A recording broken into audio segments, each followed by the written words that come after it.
Public General Acts and Measures is the official series that contains the text of Acts of Parliament. It has been published by Her Majesty's Stationery Office, known as HMSO, since 1831. Acts are published individually throughout the year and are bound together in 3 or 4 volumes each year. It is easy to find an act in Public General Acts and Measures if you know its year and chapter number, as the acts are in chapter number order in the volumes. So you simply look through the appropriate volume until you find the chapter number you want, and here it is. Then it is easy to find whatever section you are looking for. If you don't know the chapter number, but do know the act short title and year, it is almost as easy.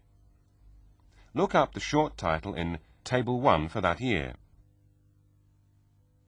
and it will direct you to the right volume and page for that act. The Law Reports Statutes are similar to Public General Acts and Measures, and finding acts in them is equally easy. They also have an alphabetical list of the year's acts at the beginning of each volume. This is useful if you don't know the chapter number. The Law Reports Statutes have been published since 1866, and they are a continuation of Statutes at Large, which go all the way back to Magna Carta.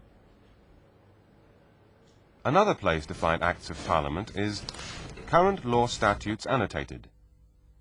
This series contains not only the full text of acts as they are passed, but also annotations explaining the provisions of the act, why it was passed, and what it was intended to achieve. For example, if the act was introduced in order to implement the recommendations of an official report, Current Law Statutes Annotated will give you this information.